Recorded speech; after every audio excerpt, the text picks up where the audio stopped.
Atos 20, 31. Vou ler na NVI, diz assim: por isso, vigiem. Já começa com vigia, irmão.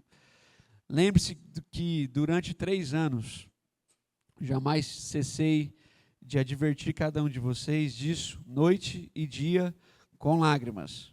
Agora, os entrego a Deus e à palavra da sua graça, que pude edificá-los e dar-lhes herança entre todos os que são santificados. Não cobicei a prata, nem o ouro, nem as roupas de ninguém. Vocês sabem que essas minhas mãos supriram minhas necessidades e o dos meus companheiros. Em tudo o que fiz, mostrei-lhes que, diante de trabalho árduo, devemos ajudar os fracos, lembrando as palavras do próprio Senhor Jesus que disse: há maior felicidade em dar do que em receber. Tendo dito isso, ajoelhou-se com todos eles e orou. Todos choraram muito e, abraçando-os, o beijavam. O que mais o entristeceu foi a declaração de que nunca mais veriam a sua face. Então o acompanharam até o navio. Amém. Amém. Irmãos, é o seguinte, nós vamos navegar nesse texto aqui, trazendo para o nosso contexto aquilo que Deus colocou no nosso coração e que temos chamado de uma teologia do afeto. Fiz até um encontro lá em fevereiro, o Gabriel não pôde perder, não foi, marcou e não foi, mas eu estava lá. E há muitos anos, talvez contextualizando para alguns aqui, eu tenho 39 anos, mas graças a Deus eu me converti na idade dos meninos aqui. Com 14 anos, Jesus me encontrou através da leitura da palavra. Minha mãe me deu a Bíblia. Eu acho que ela tinha perdido as esperanças. Falou, só se eu der uma Bíblia que esse moleque salva, né? Eu cheguei lá na igreja e pedi a ajuda de um amigo e perguntei para ele o que eu poderia ler. Ele falou, cara, lê qualquer coisa menos Apocalipse, né? Eu achei engraçado isso. Ele falou, não, começa por Mateus. E eu comecei a ler as escrituras ali por Mateus, Marcos, Lucas, João, e repetia isso. E no meio do caminho eu fui entendendo o evangelho e foi assim que se deu minha conversão. Não se deu em outro lugar a não ser com as escrituras. E claro, isso veio acompanhado da comunidade, etc. E Deus muito generoso comigo, já com 18 anos, Ele já abriu algumas portas para que eu pudesse começar a viajar. E eu comecei a viajar e nunca imaginei que aconteceria isso na minha vida. E aí então eu nunca mais parei de viajar pregando e nunca tive uma outra profissão a não ser essa de viver a comunhão com os irmãos e etc. Por isso que eu tenho essa face meio cansada, assim, né? E meio gordo, né? Porque, assim, quando você viaja, irmão, o que você volta como? Cansado e mais gordo, sim ou não? Agora você imagina eu que faço 50, 70 viagens por ano. Então, assim, eu acho que eu estou até bem para quem faz tudo isso, né? Então, assim, então Deus abriu essas portas e Deus me levou aos lugares na minha vida, creio, mais improváveis. Pude viver com os irmãos mais conservadores, os mais pentecostais, os mais profundos, os menos profundos, os mais doutrinários, os menos doutrinários, os mais avivados, os menos avivados. E eu fui descobrindo que Deus é generoso e bom, e que Ele nos salva, e que Ele nos apresenta para um propósito. E que o propósito de Deus, pelo menos na minha conceituação, era formar em nós um povo. Eu estava até vendo você aqui, com essa camiseta que estava a partir de Jerusalém, todas as nações, e era esse o sonho de Deus, formar um povo com um novo coração, com novos princípios, mas um povo que não se sentisse exclusivo, né?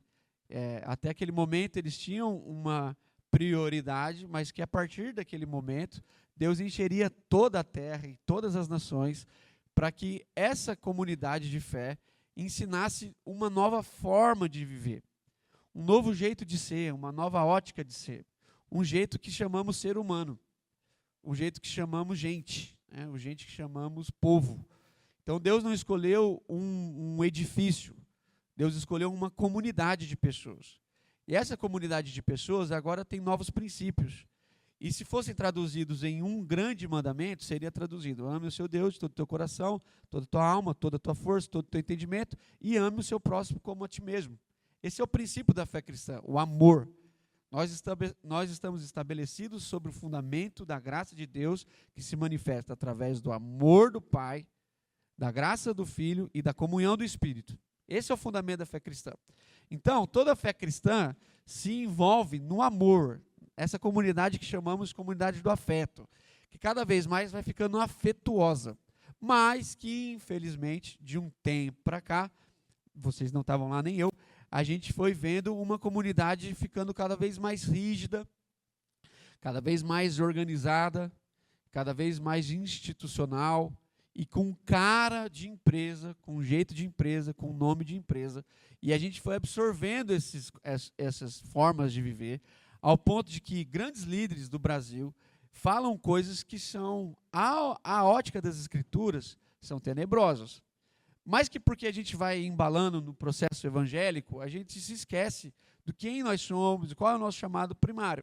Então, qual é o contrário da comunidade do afeto? É uma comunidade, obviamente, sem afeto, onde a rigidez dos processos são mais importantes do que as pessoas. Então, se você não cumpre todos os critérios que os processos dessa comunidade, você provavelmente não vai ser bem aceito aqui. Então, mais vale os processos que eu entendi do que as pessoas a quem Deus me direcionou ou quem Deus me enviou. Então, por causa disso, a gente foi enrijecendo. Então, a gente consegue pensar que nós amamos a Deus de toda a nossa alma, com todo o nosso entendimento. Mas o apóstolo João, disse que não tem como amar a Deus a quem nós não vemos, se nós ainda não damos conta de amar as pessoas a quem nós vemos.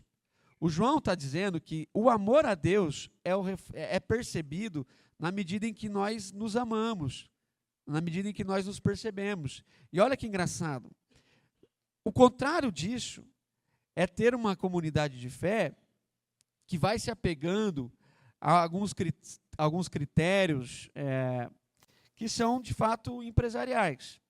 E eu pude listar algumas frases que eu ouvi de alguns pastores, 5 pastores diferentes, falando coisas que me soaram muito mal, ao ponto de eu anotar no meu coração. Eu não vou falar quem foi, se você perguntar depois eu falo, mas agora não pode, está transmitindo. 5 frases que me espantaram. Um amigo pastor já pastoreava a mesma comunidade há 15 anos, e junto com outros pastores, e aí ele saiu da igreja do nada, e eu fui perguntar para ele o que tinha acontecido, né? Estava lá há tantos anos, né?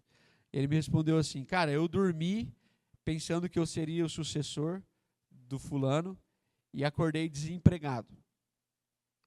Essa frase me escandalizou por várias coisas, assim. Primeiro, por essa coisa desse lugar a ser pretendido, né? Tipo assim, eu achava que eu era o sucessor, mas a segunda frase me espantou mais. Eu acordei desempregado. Desempregado. Então, se eu falasse isso para você em qualquer lugar, eu pensava que eu seria o sucessor e acordei desempregado, sobre o que nós estaremos conversando? Sobre uma empresa. Mas isso foi falado por um pastor em relação a uma igreja. Pior foi um outro amigo que ele, no seu dia de conheça a Basileia, como você chama aqui? Não tem um dia que vocês apresentam a igreja?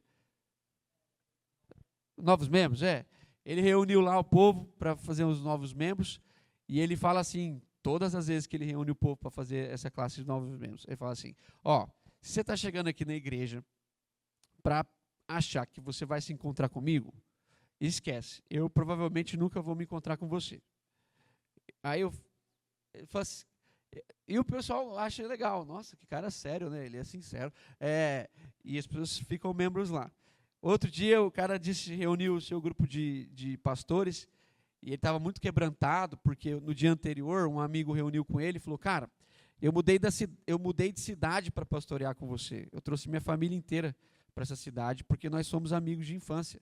E já faz 3 anos que eu moro aqui, do lado da sua casa, e você nunca veio na minha casa. Tipo, está acontecendo alguma coisa errada. Nós éramos amigos de infância, agora a gente pastoreia junto, mas você nunca foi na minha casa. disse que o pastor chorou, tal, no outro dia pediu uma reunião. Meu amigo achou que ele ia se quebrantar lá na frente de todo mundo. Ele sentou com todos os pastores e falou assim: gente, é o seguinte, se tem mais algum pastor achando que vai ser meu amigo, já me avisa logo e já sai, porque eu não estou aqui para ser amigo de ninguém.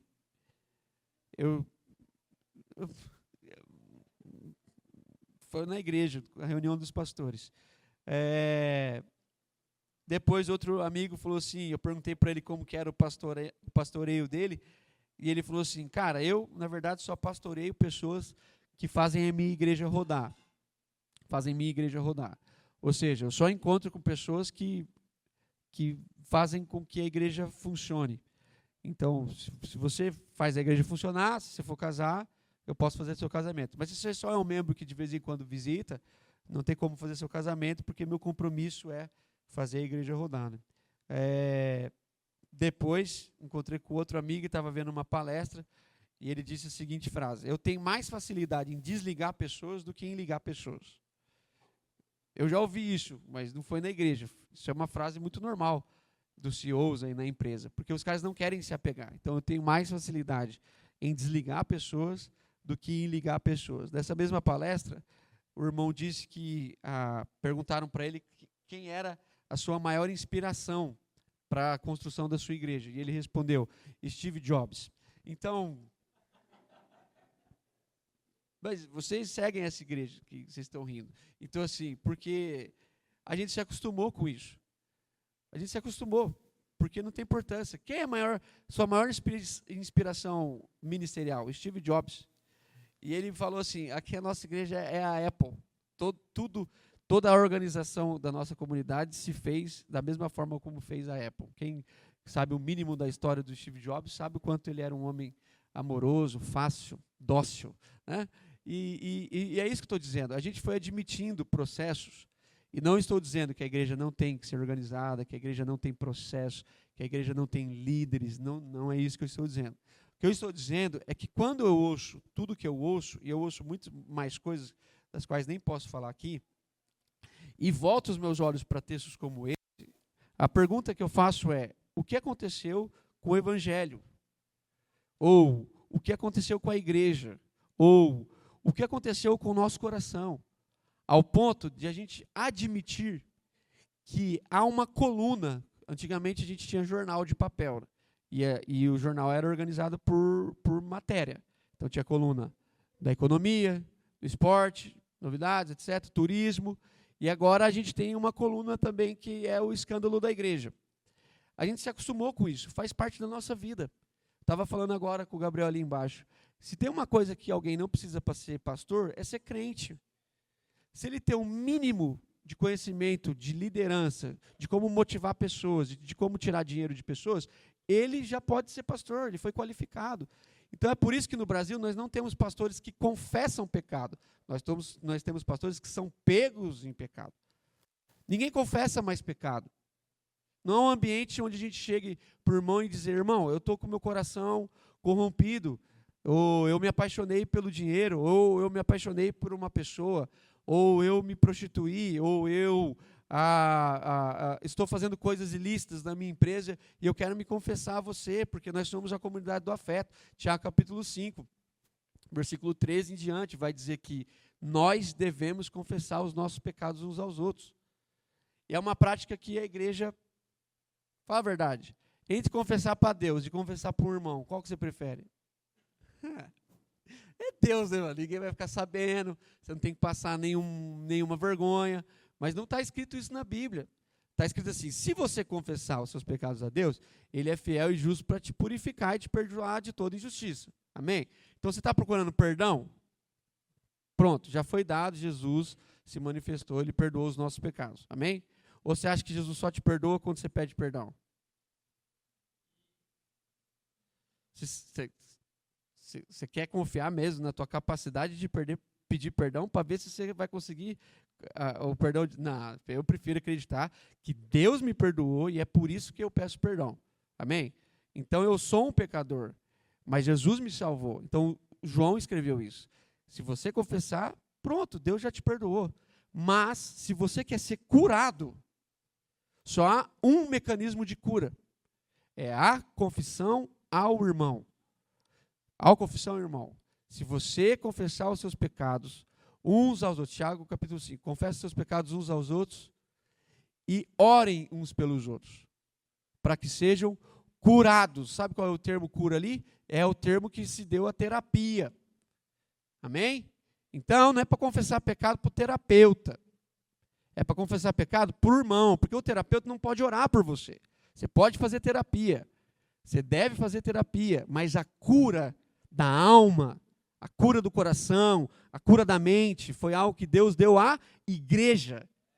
É compromisso da igreja ouvir os pecados. Mas na medida em que a gente se distancia e a empresa virou a nossa igreja, a terapia virou a nossa igreja. Então a empresa virou um mecanismo de igreja. E ao contrário. Então, como na igreja eu já não tenho mais um mecanismo de afeto, meu compromisso com a igreja é fazer alguma coisa, mas não é encontrar com alguém. O que você veio fazer aqui? Encontrar com alguém. Para que junto com esse alguém você possa louvar Jesus. Amém? Mas já que não há mais encontros, a gente precisa pagar para ver se alguém escuta a gente.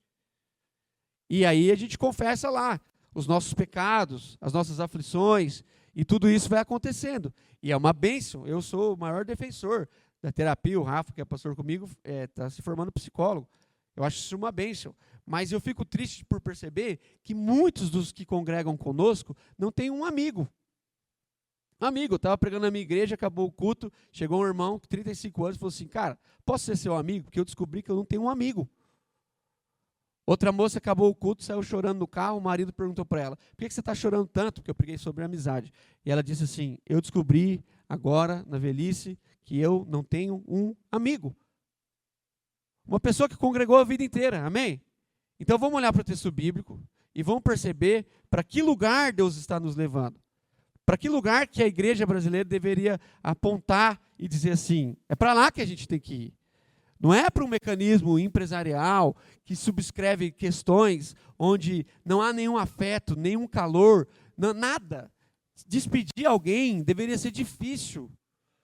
Meu irmão, já pensou que coisa mais triste é você fazer o que Tiago, o que Mateus orienta, Jesus orienta através de Mateus, se o irmão pecar contra você, vai ao teu irmão. Se ele não te ouvir, leva mais alguém. Se ele não te ouvir, leva a igreja inteira. E se ele não ouvir, aí você já era. Agora, olha como é difícil esse movimento. Se o irmão pecar contra você, vai até o irmão. É compromisso seu ir até alguém. A igreja está tão infantil que quando alguém peca contra o outro, o irmão fala assim, ele que errou, ele que venha. Provérbios 45, não existe. A Bíblia está dizendo, se o irmão pecar contra você, vai até teu irmão. É compromisso seu salvar o seu irmão. Porque se ele pegou contra você, ele está perdido. Mas você está achado. Então, porque você está achado, você não se ofendeu com o pecado do seu irmão. Porque você está achado, Jesus já te perdoou. E aí você vai lá buscar o teu irmão. E a Bíblia diz, e se o seu irmão te ouvir, ganhaste o teu irmão. É para ganhar a gente que a gente foi chamado. Não é para mandar alguém embora sem nenhum remorso. Em nome de Jesus. Vamos lá. Está começando agora. Por causa disso, eu tenho algumas proposições que eu acho que a gente deveria voltar os nossos olhos para esse texto. Depois o Gabriel continua aqui em outro momento. Mas perceber, irmãos, que o texto que nós estamos lendo aqui é uma despedida. É uma despedida. O apóstolo Paulo, ele plantou a igreja de Éfeso. Depois de alguns anos, ele enviou seu discípulo, o Timóteo. E depois de Timóteo, ficou João. Você imagina essa igreja? Olha os 3 pastores que ela teve. Paulo, Timóteo e João. Amém? E mesmo assim, lá na frente, Jesus falou assim, ó, cuidado. Então, a igreja aqui, Gabriel, qual é a chance que nós temos? A Doca, Daniel, Rafael, Éfeso, João, Paulo e Timóteo. E ela não existe mais, então assim, cuidado, em nome de Jesus. Mas tem uma coisa que havia nessa comunidade aqui, muito afeto, muito afeto. Não dá tempo de ler todo, mas se você perceber o versículo 13 em diante, Paulo, ele chega em Éfeso, na verdade, ele chega em Mileto e ele manda chamar os presbíteros de Éfeso. Só que assim, era mais ou menos uma distância de 70, 80 quilômetros. E esses irmãos vão. E aí, quando eu fico olhando esse texto, o Gabriel me orientou nesse sentido, a gente falar sobre esse amor, sobre essa comunidade, sobre esse senso comunitário. Eu quero passar com vocês rapidamente, são 5 características, mas são rápidas, não fica tranquilo. A primeira é que uma comunidade formada por afeto de discípulos de Jesus, ela é intensa. Ela é intensa. Olha o que diz o verso 31. Diz assim, por isso vigiem. Já é um alerta. Lembre-se que durante 3 anos, eu jamais cessei de advertir vocês sobre isso de noite e de dia e com lágrimas. Presta atenção no nome de Jesus. Durante 3 anos, o apóstolo Paulo encontrou com esses irmãos e ele disse que orientava esses irmãos, que advertia esses irmãos de noite e de dia. De noite e de dia. Hoje, nós nos encontramos, quando muito, 3 domingos por mês. 3 domingos por mês.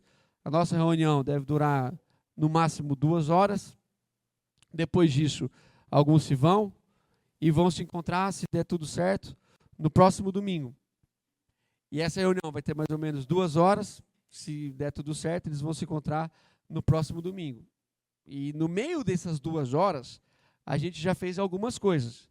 E que se a gente fosse sincero do quanto de tempo a gente investiu em um ao outro, sobraria para nós alguns minutos de intensidade de comunhão. O apóstolo Paulo está dizendo, não, eu fiz isso com vocês durante 3 anos, de noite e de dia. Jesus fez a mesma coisa, durante 3 anos com os seus discípulos, de manhã, de tarde, de noite, às vezes até de madrugada. Amém? Você vai percebendo que você está tendo comunhão com alguém, quando você vê assim, cara, passou. A gente até tenta, né, gente? Vamos lá em casa hoje, mas é o seguinte, tem que ir embora cedo, que amanhã eu vou ter que trabalhar. A hora que você vê, 3 horas da manhã, você fala, gente, não dá para combinar nada com vocês. Era 10 horas para ir embora. Então, assim, mas não tem jeito, porque às vezes a gente vai se entrelaçando. Ontem aconteceu isso. As pessoas foram lá para casa, era para ir embora cedo, mas não deu certo. Eles ficaram lá, eu até deixava umas deixas para eles irem embora, mas eles não entendiam. E eles continuaram lá. E ficaram lá. Acordei de manhã, a Carol já me dando bronca. Você ficar trazendo aqui, não era para trazer ninguém aqui de novo. Meu Deus do céu. Todo dia alguém aqui. Mas a comunidade de fé é feita assim. É feita de gente que olha no olho de alguém e que intercede por alguém. Essa semana eu fiquei triste. Um amigo me mandou um áudio de 2 minutos, pediu desculpa. Falou assim, lá vai o podcast. Eu falei, que podcast? 2 minutos de áudio. Ele falou, mano, desculpa pelo áudio longo aí. Eu falei, como assim, irmão? Se meu coração se ofender de ter que te escutar por 2 minutos, e aí os irmãos ainda vão e pecam, né? Bota lá o 2.0, que é pecado isso aí. É pecado isso aí. E aí você está assim, você está querendo acelerar, porque os 2 virou 1. Amém? E agora o YouTube botou 3. Então, assim, como que não dá? Não sei. Porque no fim, você pega mais ou menos e fala assim, eu entendi. E quando é que você ouve um áudio de 2 minutos? 2 minutos. 2 minutos de alguém. Você para, fala assim, agora eu vou ouvir o áudio, porque 2 minutos, né? Ou você está dirigindo, cozinhando, trabalhando, entendeu? Então, os 2 minutos, que são muito poucos, já são pedidos perdão. E para esses 2 minutos eu já não dou atenção. Mas nós dizemos, somos corpo. Assim vem a... 2 minutos, o cara me pediu desculpa. Teve um que me mandou um áudio de 40 minutos e não me pediu desculpa. Esse cara é crente, mano. Esse cara é crente. Aí eu falei, caramba, velho, 40 minutos. Botei lá e fiquei deitado assim, ouvindo uma história triste. Não ia ser coisa boa, né? 40 minutos. E eles, é disso que a igreja está sendo formada. Intensidade. Irmãos, não se distraiam com programação, achando que o pouco tempo que a gente gasta junto, presta atenção, vai formar em nós uma família. Não vai. Se a gente não tiver tempo de sentar com alguém de noite e de dia, olhando nos seus olhos, fazendo perguntas intencionais, fazendo perguntas como quem quer realmente saber como está o coração do outro, essas coisas não vão acontecer. Primeira questão, intensidade. Segunda, sensibilidade. Olha que coisa magnífica. Versículo 19, acompanha comigo aí, se você puder. 19, diz assim: servi ao Senhor com humildade e com lágrimas, sendo severamente provocado pelas conspirações dos judeus. Versículo 31. Por isso, vigie, lembre-se que durante 3 anos, jamais cessei de advertir cada um de vocês disso, de dia e de noite, com lágrimas. Versículo 37, em nome de Jesus. Todos choraram muito. Presta atenção, no nome de Jesus. Nós lemos aqui, em menos de 15 versículos, o maior teólogo de todos os tempos chorou 3 vezes. Sensibilidade.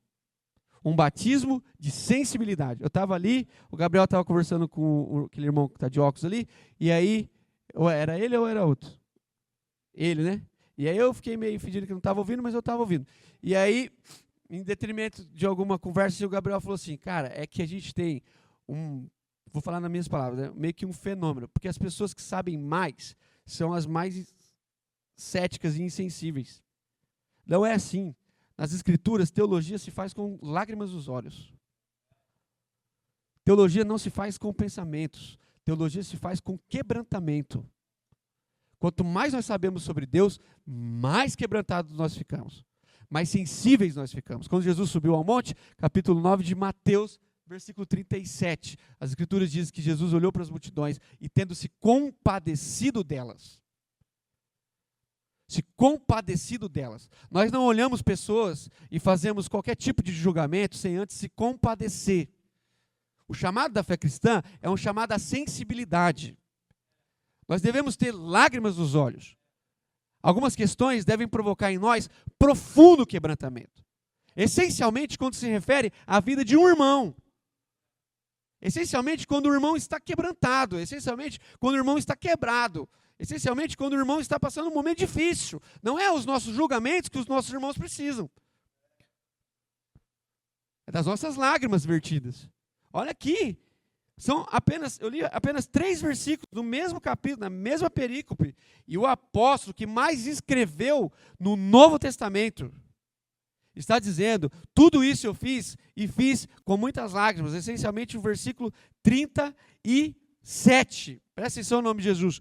Todos choraram muito e se abraçaram e se beijavam. De quem que nós estamos falando? De uma comunidade de fé. Hoje a gente não beija, a gente dá bochechada. É um povo da bochecha. Porque o nosso coração está tão corrompido que a gente pode beijar uma irmã com intenção maliciosa. Ou, ao contrário, o coração da irmã está tão corrompido que a gente deu um beijo que a Bíblia chama ósculo santo e a irmã conseguiu receber aquilo com imoralidade. Corações purificados. Corações quebrantados. Como é que eu abraço uma irmã e a beijo com intenção imoral? De que nós estamos falando? Uma comunidade de fé é uma comunidade de afeto, que se beija. Que homens beijam também.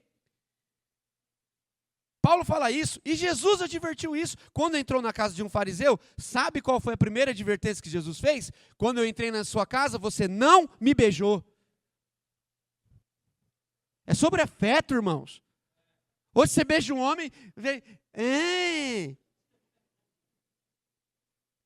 o povo está tão crítico, ou tão perdido nas suas emoções e na sua sexualidade, que não dá conta de beijar o outro.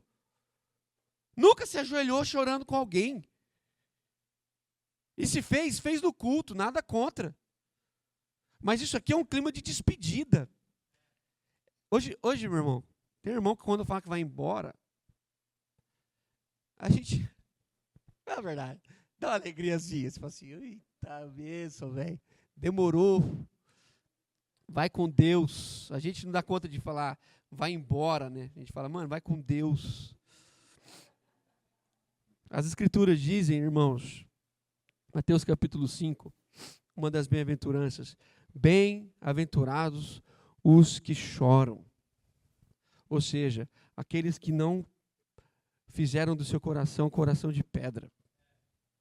Que sabem quando sabem do que aconteceu essa semana com um líder evangélico, não tecem críticas antes de ter chorado. Não abre sua boca para maldizer. Ficam em silêncio. A maioria das vezes que alguém me pergunta, você viu o que aconteceu com o irmão? É claro que eu vi, eu vivo disso, como é que eu não vi? Mas eu falo, não, o que aconteceu? Só para ver o que acontece. Quantas vezes já orou por esse irmão?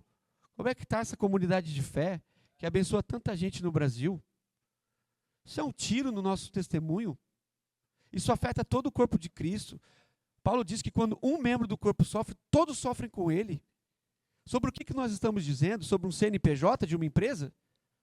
Ou sobre uma comunidade de fé que se chama Corpo Místico de Cristo? Nome de Jesus. Terceiro. Depois eu passo a 5. Vai ter prova. Comunitária. É aqui que o Gabriel queria que eu chegasse. Versículo 34. Vocês mesmos sabem, olha que coisa linda, que com essas minhas mãos supriram minhas necessidades e as dos meus companheiros. Nome de Jesus. Por que um homem de Deus trabalha? Por que um homem de Deus trabalha? Para suprir da sua casa as suas necessidades e as dos seus companheiros. Uma comunidade de fé que tem irmãos que são discípulos de Jesus e são uma comunidade de afeto, ela vai se tornando uma comunidade comunitária. O que antes era meu se tornou nosso. Atos capítulo 2. Grande pregação de Pedro, o grande Pentecoste. Amém? Versículo 42. Que é a primeira característica da igreja, a primeira característica de como que se vivia a igreja, está em Atos capítulo 2, porque acabou de pregar, acabou de converter, acabou de ser batizado. Como viviam os irmãos? Como viviam esses irmãos?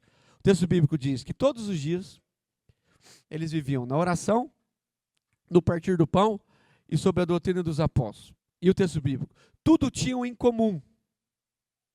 Tudo tinham em comum. Na medida em que se um precisasse de algo, o outro tinha na mão. Para que uma família de fé, um povo de Deus, trabalha? Por que um homem convertido trabalha? Para garantir os seus luxos? Não. Para garantir a dignidade de todos. Para que não haja uma discrepância tão grande entre um irmão e o outro irmão. Eu conheço homens que têm 50 casas de aluguel e conseguem orar por um irmão que está sendo despejado. Orar, se você tem na mão o que é do outro. Quando Jesus chegou nos discípulos, falou assim, gente, a multidão está aí. Jesus diz, e aí? Como é que a gente vai fazer? Sabe qual que foi a conversa dos discípulos? Os discípulos chegam em Jesus e falam assim, Jesus, despede as multidões, porque já está tarde. Um homem religioso, ele vai olhar para um problema e dizer assim, despede as multidões, para que eles se virem. Gente, não tem padaria 24 horas na Galileia, não. Quando Jesus ouve isso dos discípulos, é como se colocasse uma faca no seu coração. Como assim, meus irmãos? Há uma multidão inteira que nos acompanhou até aqui. E já está de noite. Como é que eles vão voltar para casa? Não tem condições. E os discípulos dizem, despede as multidões, esse problema aí é de quem?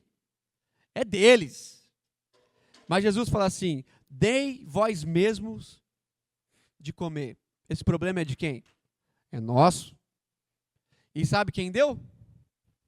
Um corintiano. São Paulino não era corintiano. Corintiano, meio doido ali, estava passando, falou, opa, um menino. Que as escrituras dizem rapaz, que pressupõe que não era um homem casado. As pessoas casavam cedo. Então nós estamos dizendo de um adolescente hoje. O adolescente passou, ouviu Jesus, presta atenção no nome de Jesus, ouviu Jesus e falou assim, o que está acontecendo? Os discípulos. Não, o texto bíblico diz que havia mais de 5.000 pessoas ali, só homens. 5.000 homens. Quantas mil mulheres tinham? Quantos mil filhos tinham? Meu Deus do céu. Pelo menos 15.000 pessoas, amém?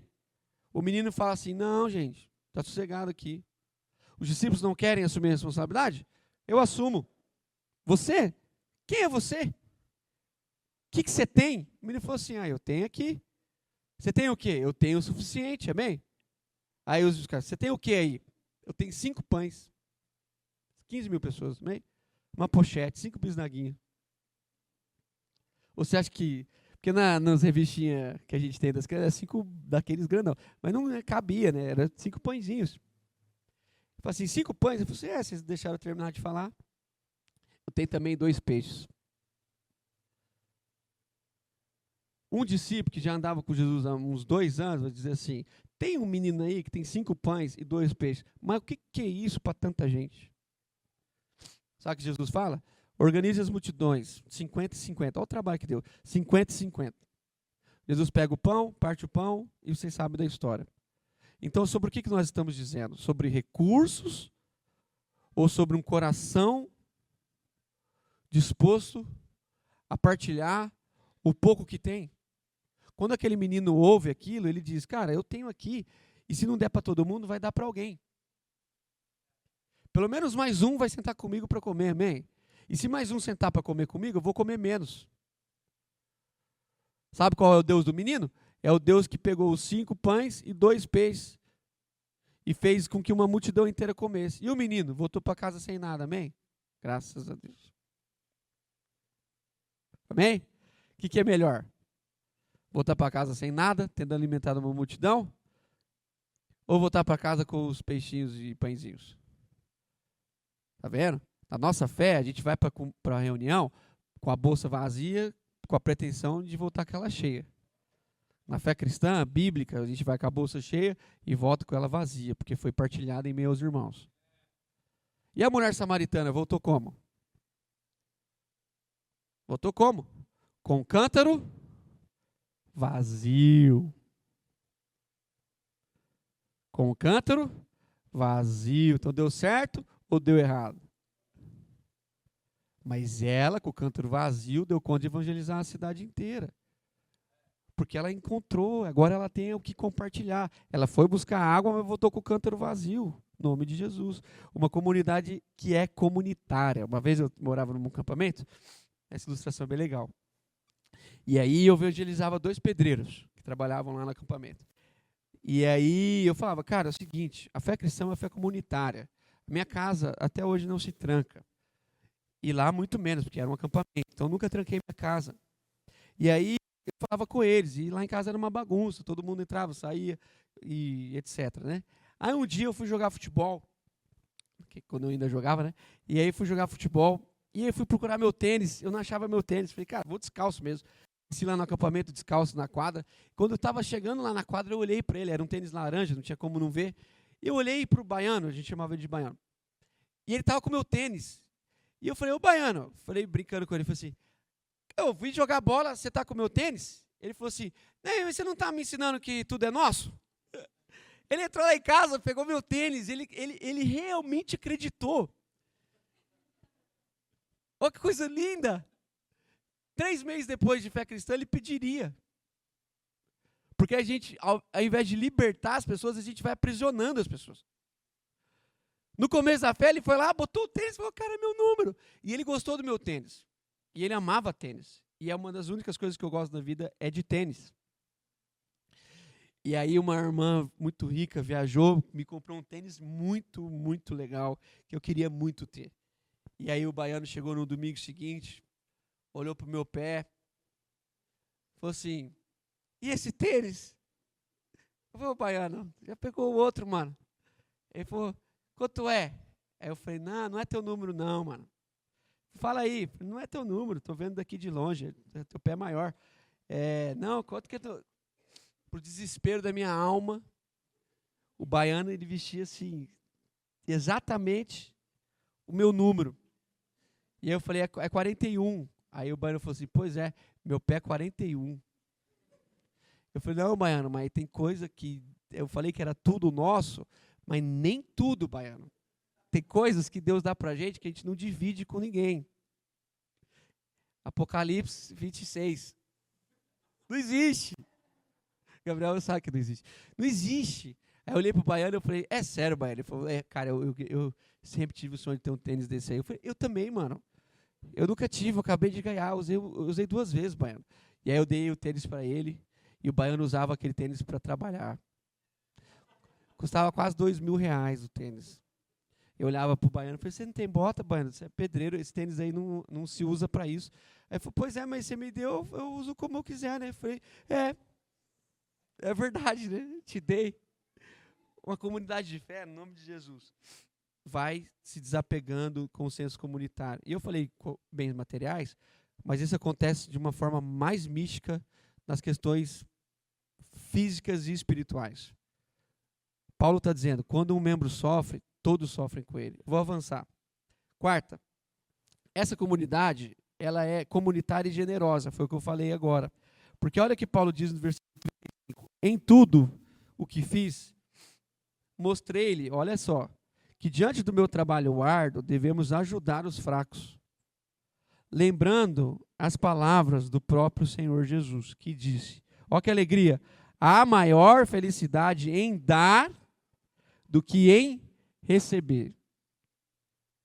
Isso é a Bíblia que está dizendo. E na minha Bíblia aqui que eu ganhei de um amigo, está escrito em vermelho, que é aquela Bíblia que quando Jesus fala, vocês já viram isso? Está em vermelho. E a minha está escrito em vermelho. A maior felicidade em dar do que em receber. Paulo está dizendo, gente, eu trabalhei muito. E nós trabalhamos muito, não é para reter muito, mas é porque agora nós podemos ajudar os outros. Lembrando-nos da palavra de Jesus que diz, há maior felicidade em dar do que em receber. Será que algum dia, no nosso coração, nós seremos mais felizes mesmos em dar do que em receber? Será que algum dia a gente terá alegria, felicidade de poder ofertar alguma coisa para alguém? Sabe, quando você oferta, o Gabriel estava falando da oferta agora, às vezes a gente oferta, e o Paulo fala isso também aos Coríntios, que a gente deve fazer isso com alegria, com disposição. Deveria ser a conta mais legal de se pagar, porque nenhuma conta é boa. Mas eu tenho a sensação de que as ofertas estão sendo a conta mais difícil. Parece que aquilo sai suando dos nossos bolsos. A gente sai para comer, quantos constrangimentos eu acumulo na minha vida? Porque eu saio muito com pessoas diferentes.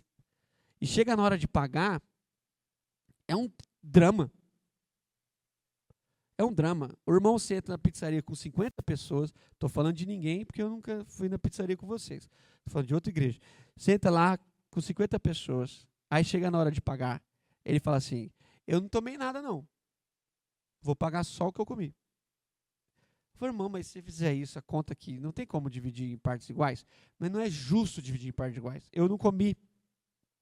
Mas você sentou, mano. Você sentou, você está na comunhão. Qual é o problema? Não vale a comunhão, esse lanche aqui? Não, mas eu vou pagar só o meu. Paga só o teu. Então faz o seguinte, não paga nada, velho. Tá doendo para você. Quanto deu? R$19,80. Meu Deus, a chance desse irmão estar no inferno é gigantesca. Porque se o cara não tem uma alegria de pagar uma conta, comunidade de fé é uma comunidade generosa. Olha que coisa linda, irmãos. Paulo está dizendo isso, eu mostrei isso para vocês. Então presta atenção, Paulo não está dizendo, façam isso. Paulo está dizendo, eu mostrei a vocês, com o meu trabalho, que eu aprendi, que nós devemos ajudar. Vai ser numa comunidade generosa, no nome de Jesus. Em nome de Jesus. Olha que bênção. Essa semana meu carro quebrou de novo. O carro que está quebrando direto. E no dia que meu carro quebrou, meu amigo estava indo viajar. Eu estava em Araçatuba, a Carol com as crianças no carro. Carro quebrou do nada, guincho, já era de noite. Aquela coisa, não tinha pra onde levar, aquela cena. Meu amigo me ligou e falou assim, cara, tô indo viajar, tô voltando, vou deixar meu carro na sua casa. E aí eu pego o da minha mãe. Porque aí eu vou com o da minha mãe e você não fica sem carro. Carol deixou o carro na rua, pegou o carro dele e viveu a vida. 3 dias depois, eu cheguei, o carro ainda estava lá na rua. Botei o carro num guincho, resolveu, peguei o carro ontem. Hoje de manhã, antes de vir aqui, fui lá na casa do meu amigo, ele chegou de viagem ontem à noite, devolvi o carro. Amém?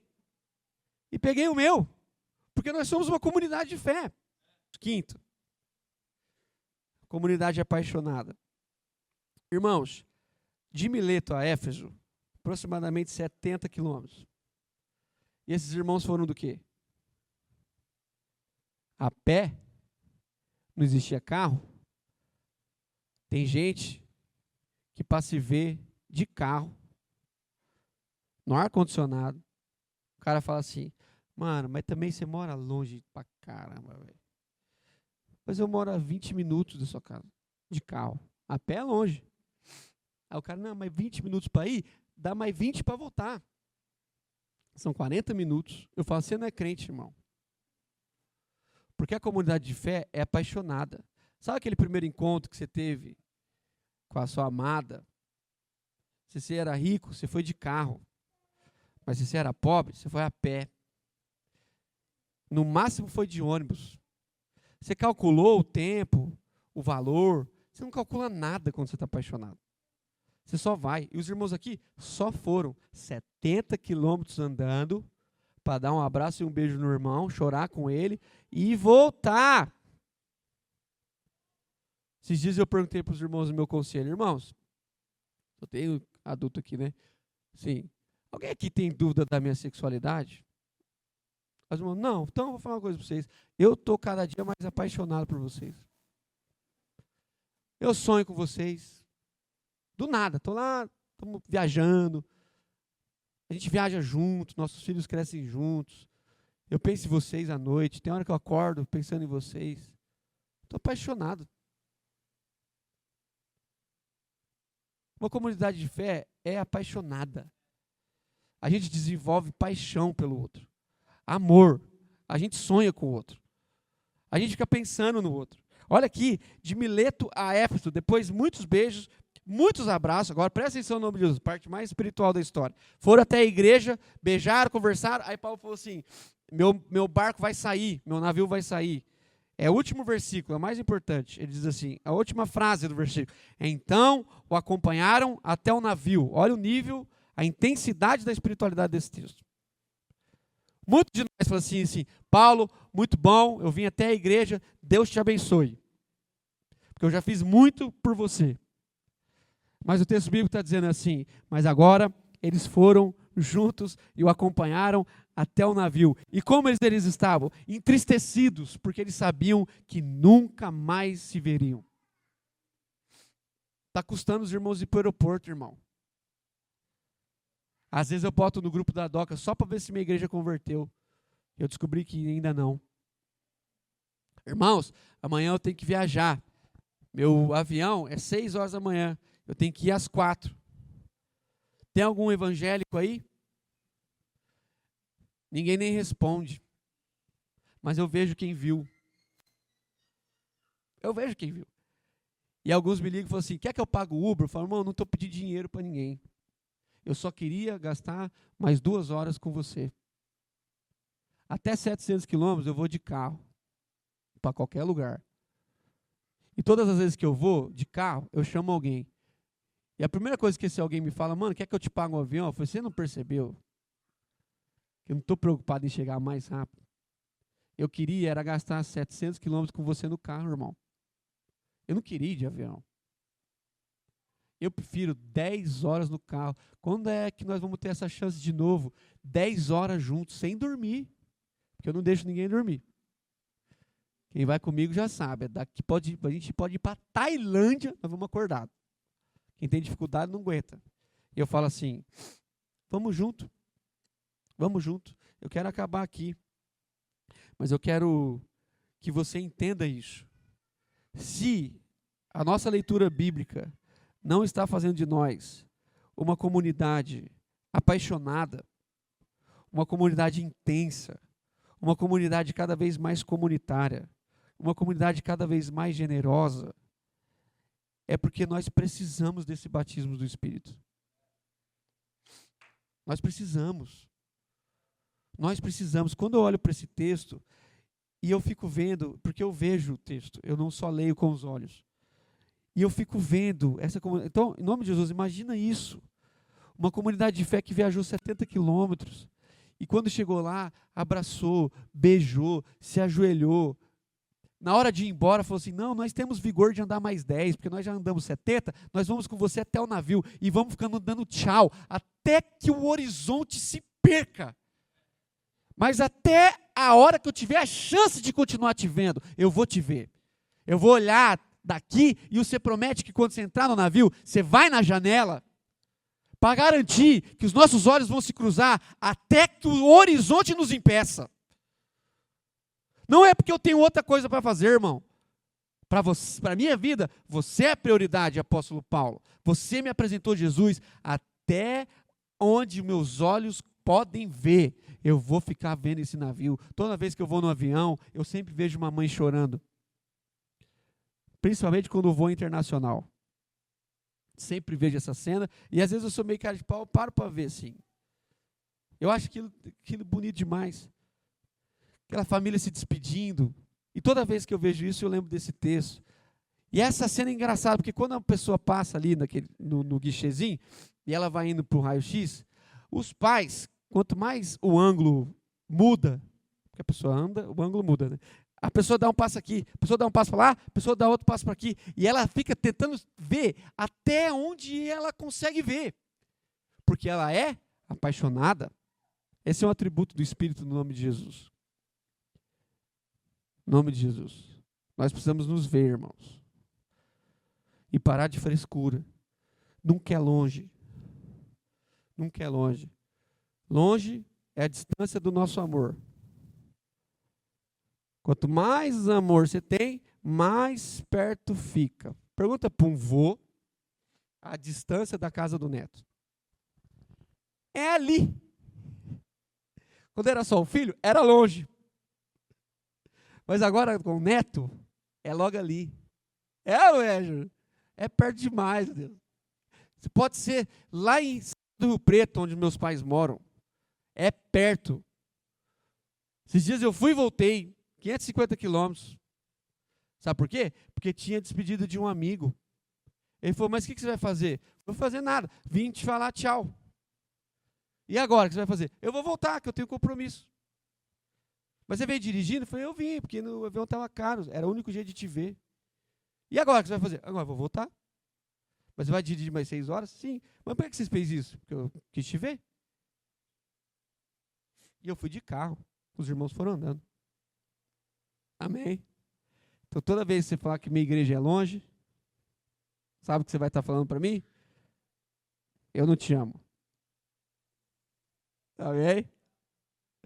Nunca mais falaram, não, Alphaville? Tem uns irmãos de Alphaville aí, não tem? Tem alguém de Alphaville aí? Alphaville é longe? Era longe. Agora é o quê? É perto. Você nunca mais reclama. Para vir uma reunião de negócio, é longe. Mas para encontrar os irmãos, é perto. É logo ali. Toda vez que você achar que está longe, você conversa com o baiano. Tudo para o baiano é logo ali. Em nome de Jesus. Vamos orar? Não sei o quanto que isso fala ao seu coração. Não sei se era isso que você queria.